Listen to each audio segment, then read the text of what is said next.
Boa tarde a todos, a todas e a todos. Estamos aqui em mais um programa Saco de Gatos e hoje eu tenho o prazer de receber o Jacques Lenhardt, professor francês, que organizou, junto com a Maria de Fátima Costa, o Antônio Herculano Lopes e a Chiara Evangelista, um livro, Hercule Florence em 4 tempos, que é esse livro aqui, que a Alameda publicou faz pouco tempo. Um orgulho ter publicado o livro sobre Florence, que foi uma das minhas pesquisas, né, quando eu comecei a ser historiadora, a fazer o curso de História. Então, a gente falava muito de viajantes em muitos cursos, e a gente falava também bastante de Florence como um desses figuras emblemáticas do começo do século XIX. E aí tive a felicidade de editar esse livro do Jacques na Alameda agora, e é muito agradável, e eu quero chamá-lo para essa conversa de hoje à tarde. Depois da vinheta a gente volta. Bem-vindos ao programa.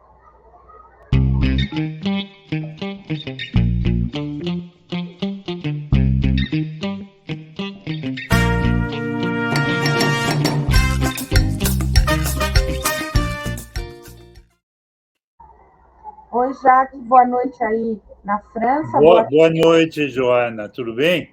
Tudo, e você? Ótimo, obrigado.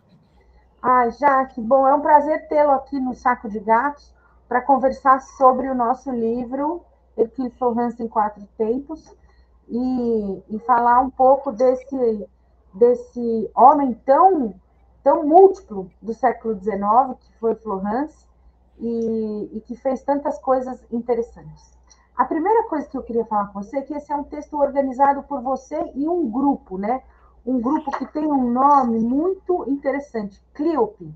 Explica um pouco esse grupo e esse nome Clíope, que é muito legal.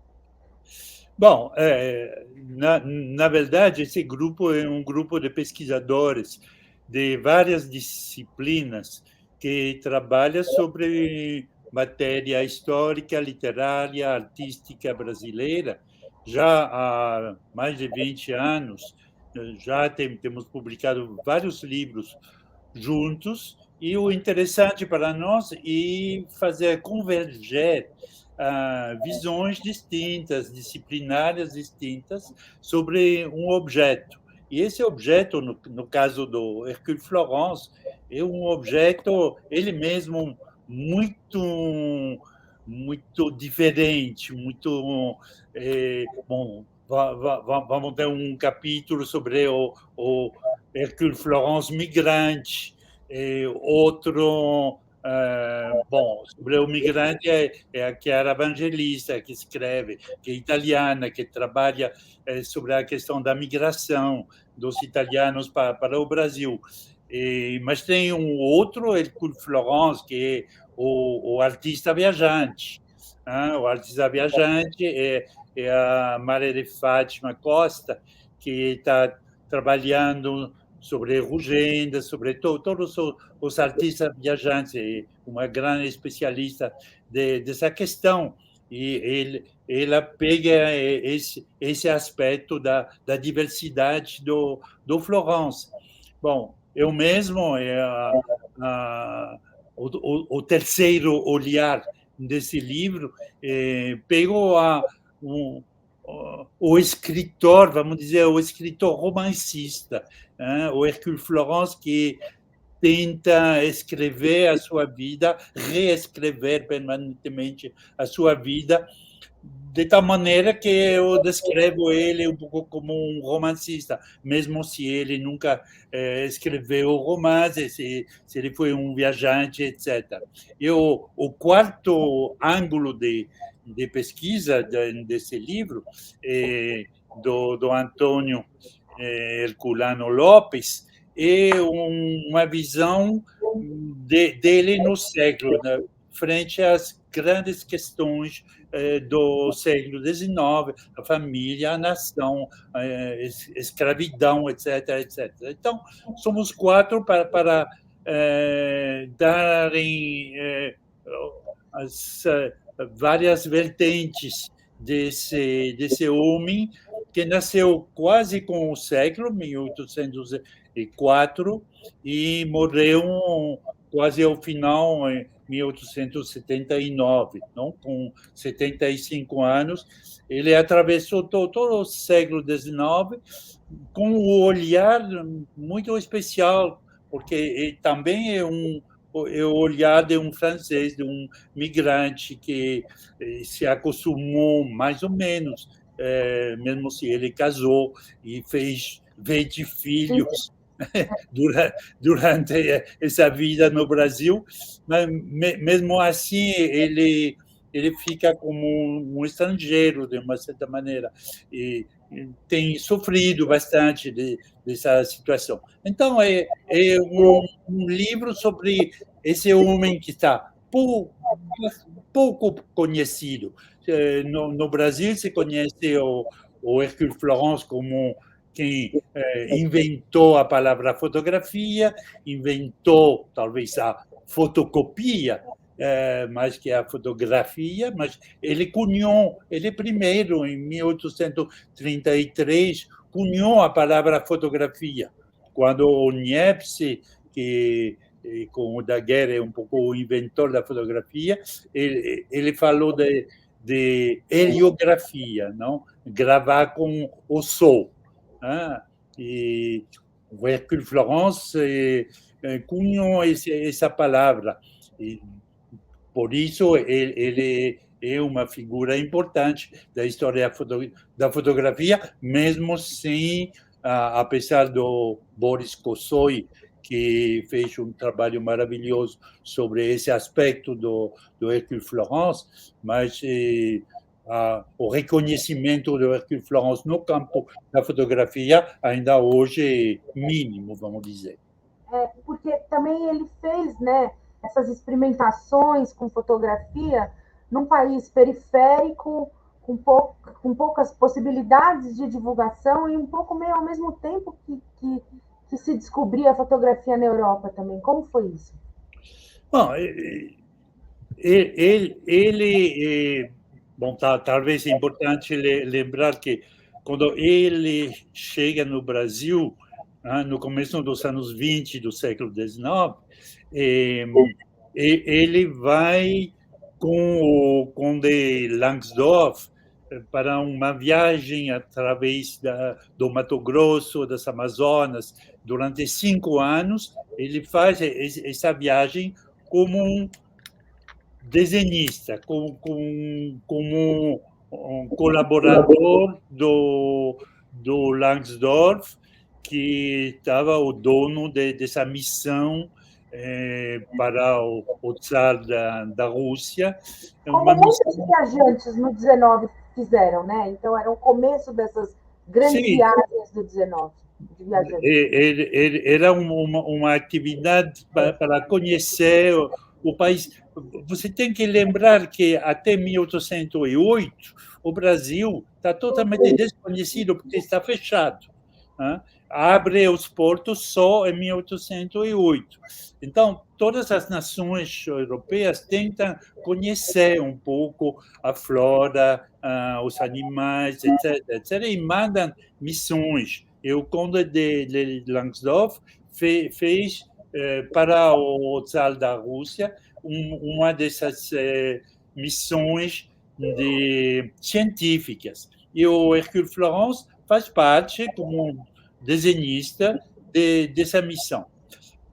Agora, essa missão, de uma certa maneira, é um fracasso. Tem o colega desenhador, o M. Morre durante a missão, o próprio Conde de Langsdorff vira louco durante a missão. Então, a única coisa que sabemos é o jornal que o Hercule Florence escreveu e que é a única obra publicada dele. Até hoje, só está realmente conhecido essa viagem fluvial, ele chama esse livro Viagem Fluvial do Rio Tietê para a Amazônia. Então, foi publicado pelo Tonnet no final do século XIX. É o único livro que se conhece. Então, estamos trabalhando em cima dessa pouca restrita documentação e o que está muito interessante para mim é realmente o fato do Florence sempre reescrever a sua própria viagem. Ele escreveu primeiro durante a viagem e depois no final dos anos 40, quando ele já está casado, já tem filhos, ele reescreve essa narração e, mais uma vez, no final dos anos 50, reescreve. Ele reescreve porque ele gosta de contar a dificuldade dele de realizar os sonhos que ele tinha saindo da França. Bom, a França não era bem a França, era Niça, era o reinado de Sardenha, de Savoia e Sardenha na época. Mas, enfim, ele tem um passaporte de Mônaco e ele sai desse país, meio França, meio Itália, com o sonho de descobrir o mundo. Não? É um sonho bem no espírito de Napoleão, que vai para o Egito, que descobre todas as culturas do Egito. Então, ele com apenas 20 anos, ele sai assim com esse fantasma de descobrir o mundo e se enfrenta com a realidade. A realidade é terrível, essa viagem é difícil, ele inventa, para responder à sua pergunta, por que a invenção da fotografia? Porque ele tinha feito desenhos e não tinha, na época, no Brasil, impressoras para publicar, porque era, como já falei, o Brasil era fechado, não tinha jornais, não tinha uma empresa para divulgar. Então, para divulgar o seu próprio trabalho sobre os aves, para multiplicar os seus desenhos de índios, dos índios que ele encontrou, ele inventa uma maneira uma técnica de reprodução. Fundamentalmente é isso. Como reproduzir para poder difundir, porque é também a época onde começa a imprensa, esse desenvolvimento da comunicação social através do livro, através dos jornais, etc. Ele está ciente de tudo isso, só que falta no Brasil. Então, ele inventa. É um cara bem louco, porque quando você enfrenta a uma realidade, ele de repente inventa uma solução. Não, é genial. Era um país muito difícil de coisas materiais, o Brasil na época, né? Faltava de tudo quando ele inventa. Faltava de tudo. Era um país que apenas estava se abrindo ao contexto internacional. Então, ao longo dos seus textos, ele se queixa sempre de que ninguém entende as suas invenções, ninguém dá bola para ele, para uma conversa intelectual. Apesar do sogro, finalmente, ele casa com uma jovem para poder conversar com o sogro, porque o sogro ele era um cara que morava fora de São Paulo, mas que tinha uma biblioteca, tinha conhecimentos, etc. Então, para o Hercule Florence, é um pouco através desse homem que ele entra num diálogo com o Brasil. E, Jacques, como começou o seu interesse pelo Florence? Meu interesse para o quê? Seu interesse sobre o Florence, seu interesse acadêmico, como pesquisador, escritor, etc., sobre esse homem tão interessante que era o Florence. Não, o que me interessa a mim é a experiência desse cara que se enfrenta a uma alteridade total e que tenta entrar em conversa com esse país Brasil. É a mesma situação minha, porque eu também estou fascinado pelo Brasil, adoro o Brasil, mas também é uma experiência. Você sabe que trabalhado sobre o Debré também, e republicado a viagem pitoresca, histórica para o Brasil do Debré, porque são figuras. Pela 34, não foi? Pela editora 34, seu livro sobre o Debré. Desculpe. O livro sobre o Debré acabou de ser editado pela editora 34 também. Sim, bom, esse não é um livro só sobre o Debré, é a releitura, né? Se chama Revers Debré, e é um livro meio sobre o Debré, o que ele, a leitura do Brasil que ele está fazendo através desse livro, mas também é sobre os jovens artistas armênios e tendência afro-brasileiros, que eles mesmos releem as imagens coloniais do Debré. Então, é um fenômeno bem atual, que é a releitura do Debré por uma nova geração de artistas no Brasil. E isso me interessa muito, porque é sempre uma confrontação. O que me interessa, você sabe, Joana, sou sociólogo, filósofo, o que me interessa é essa confrontação entre as culturas e que essa nova geração dos jovens brasileiros empieza uma releitura do Debré para o período atual, essa nova consciência de integrar-se na sociedade brasileira por ameríndios e afrodescendentes que ficaram muito tempo à margem da sociedade. Eles têm que entrar, e através da leitura do Debré, eles estão se apropriando uma parte da história do Brasil. E se apropriar da história do Brasil é uma maneira de se integrar também nessa sociedade brasileira, que não sempre está tão acolhedor. Às vezes sim, às vezes não. Então é isso que, para mim, é interessante. Entendo. E Jaque, eu queria também te elogiar pelo seu português, que é muito bom.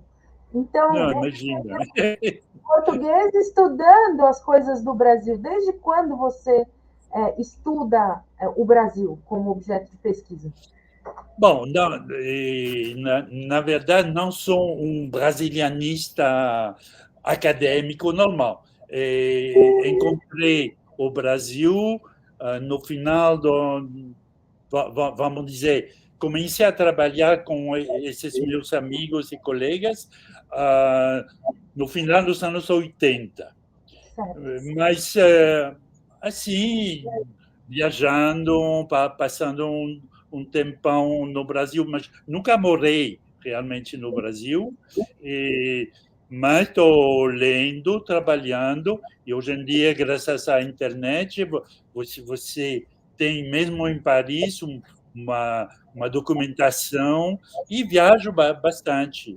Eu gosto de viajar e gosto de dividir as minhas impressões com os meus amigos, que sejam artistas ou escritores ou acadêmicos. E já você está trabalhando em algum projeto novo?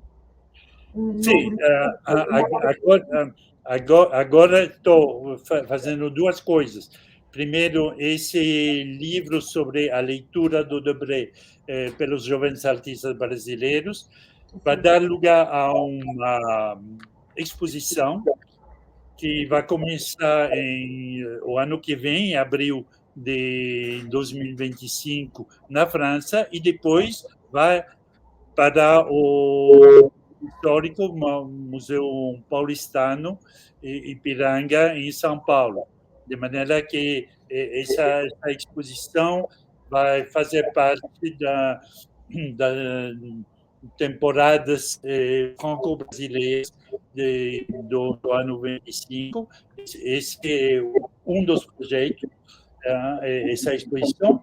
E o outro projeto é o projeto de trabalhar sobre outra invenção do Hercule Florence, porque hoje em dia o acervo do Hercule Florence foi recentemente, por parte, comprado por o Instituto Moreira Salles. E eles têm agora uma boa parte do acervo, e de maneira que os pesquisadores, como eu, podem começar um trabalho sério sobre esse homem ainda hoje bastante desconhecido, como já falei. Então, gostaria de trabalhar sobre uma outra invenção dele, que é o papel inimitável, que é a invenção de um papel para notas de banco, um papel para servir a circulação do dinheiro, porque esse papel supostamente não é falsificado. Então, foi uma das várias invenções do Hercule Florence, e é muito interessante porque ele chega a uma solução técnica através do seu trabalho como pintor. Então, essa ligação me interessa, e vou dedicar um tempão a isso. Mas, bom, o Hercule Florence é uma fonte inesgotável. Você pode tirar um fio e você descobre muitas coisas. E ele tem, já fez várias palestras sobre esse tema, ele tem pintado as fazendas do século XIX. É um documento muito importante, porque é quase sistemático, então você pode comparar diversas fazendas que eram as fazendas dos seus amigos. Eram fazendas de café só? Ou de fazenda do café, também um pouco de açúcar, então tem vários elementos, e ele finalmente era um fazendeiro. E ele, apesar de ser um liberal que era contra a escravidão, ele tinha 19 escravos. Então, essa contradição também é muito interessante nele. Você lembra a famosa frase do Roberto Schwarz, as ideias fora do lugar. Então, ele chega com ideias liberais no Brasil, mas no final ele está um fazendeiro com escravos. Então, ele vive essa contradição. É muito interessante de ver como essa contradição se nota, se lê, se vê no trabalho dele. Então, são esses temas que me interessam. Ele tem uma vida patriarcal, né? Mulheres, muitos filhos, fazenda, uma vida material confortável para o século XIX. Sim. Ele tem duas mulheres. A primeira, com a primeira ele fez 13 filhos. Bom, 2 ou 3 morreram muito jovens, mas enfim, é uma família larga. E depois ele casa com uma imigrante alemã e vai construir uma escola. Ela é uma pedagoga e vai construir, e ainda existe hoje em Campinas um colégio Hercule Florence, que é o colégio que ele, mas fundamentalmente foi ela, que criou esse colégio. Então, duas famílias no Brasil que ainda hoje estão. Bom, não conheço todos, conheço a Antônio, que criou o Instituto Hercule Florence e que cuida muito bem da obra do bisavô. Mas, enfim, é um sujeito para descobrir sempre aspectos esquisitos, inesperados e muito interessantes. Bom, eu queria primeiro agradecer a entrevista, falar que o livro está disponível nas plataformas da Alameda, da Amazon, enfim, dá para encontrar em vários lugares, e que foi um prazer ter editado o livro na Alameda. Eu quando era estudante, me deparei com Florence na Universidade de História, enfim, depois me deparei com vários professores falando do Florence, a Yara Schiavenato, outras, e sempre foi um prazer, e agora foi uma alegria ter o Florence em 4 tempos, desse grupo tão especial que estuda o Florence no Brasil, né? E junta tanta gente interessante, por um homem tão seu tempo, assim, com contradições e tal. Então, Jaque, muito obrigada por estar aqui com a gente nesse programa semanal. E, enfim, espero vocês a semana que vem com outra entrevista. Jaque, um abraço, espero você logo no Brasil com uma caipirinha, que eu sei que a gente gosta, eu não sei. Combinado, Joana. Muito obrigado pela entrevista. Obrigada, Tchau, tchau. Tchau. Tchau. Tchau.